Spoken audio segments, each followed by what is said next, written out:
बारे में पढ़ेंगे, ठीक है। और इसके जो लेखक है वो पंडित बिरजू महाराज ही हैं और इस चैप्टर का नाम है जित जित मैं निखरत जाऊँ, ठीक है। मैं जितना जितना प्रयास करता हूँ मेरे अंदर उतना ही निखार आता है।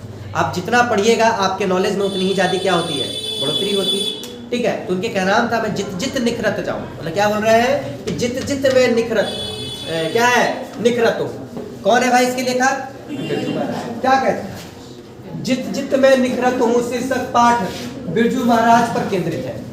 यह जो है वो किस पे केंद्रित है, तो बिरजू महाराज पर यह केंद्रित है। और यह एक बातचीत के रूप में, ठीक है, एक बातचीत के रूप में उन्होंने क्या है, ये अपनी पूरी कहानी उन्होंने क्या किया है, वर्णित किया है, ठीक है। जिसे, ठीक है, क्या है, रश्मि वाजपेयी ने कलमबद्ध किया है। मतलब इसको लिखा किसने है, मतलब रश्मि वाजपेयी वहां बैठी हुई हैं और बिरजू महाराज, पंडित बिरजू महाराज जो है वो अपनी क्या है, आप बीती जो कहानियां हैं वो अपनी जीवनी के बारे में क्या करते हैं, उसको बताते हैं। और उसको कलमबद्ध कौन कर रही है, तो रश्मि वाजपेयी। इसको याद रखिएगा, आता है एग्जाम में, ठीक है। बिरजू महाराज प्रसिद्ध कथक नर्तक थे, मतलब वो क्या थे, कथक करते थे। वे अपने माता पिता के अंतिम संतान थे। उनके माता पिता, वो अपने माता पिता क्या थे, अंतिम संतान थे। इनके पिताजी नृत्य कला के विशारद थे, मतलब उनको क्या है, बहुत ज्यादा नृत्य कला में ज्ञान था। नृत्य संगीत में विशेष रुचि होने के कारण ये 18 वर्ष की उम्र में ही सबको नृत्य की शिक्षा देने लगे। बिरजू महाराज विशेषकर सितार, गिटार, हारमोनियम, बांसुरी, ठीक है, सरोद और तबला बजाया करते थे। मतलब नृत्य के साथ साथ वो क्या करते थे, सितार में बजाते थे, गिटार बजाते थे, हारमोनियम बजाते थे, बांसुरी, सरोद, ठीक है, और उसके बाद तबला भी बजाया करते थे।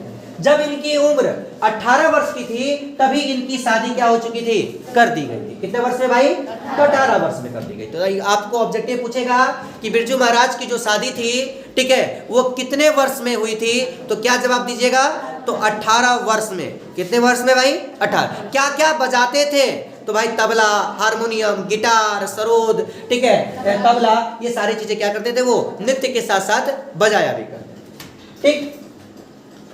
18 वर्ष में उनकी शादी हो गई।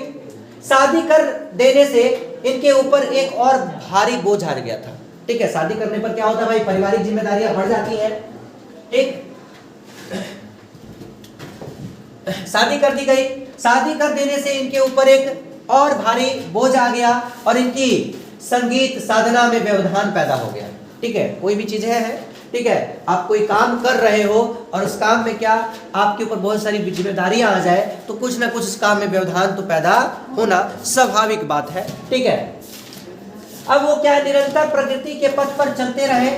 इसके जीवन क्या है, इनके जीवन का सबसे दुखद पहलू, याद रखिएगा कि सबसे दुखद पहलू कब आया था बिरजू महाराज के जीवन में, ठीक है, जब इनके पिताजी की मृत्यु हो गई थी। कब हो गई थी, जब इनके पिताजी की मृत्यु हो गई थी। जिस समय इनके पिताजी की मृत्यु हुई थी उस समय इनके पास थोड़े भी पैसे नहीं थे, ठीक है।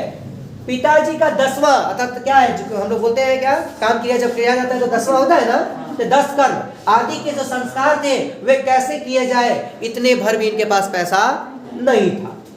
यह भी समस्या आकर खड़ी हुई थी। इन्हें धन जुटाने के लिए कई प्रोग्राम भी करने पड़े।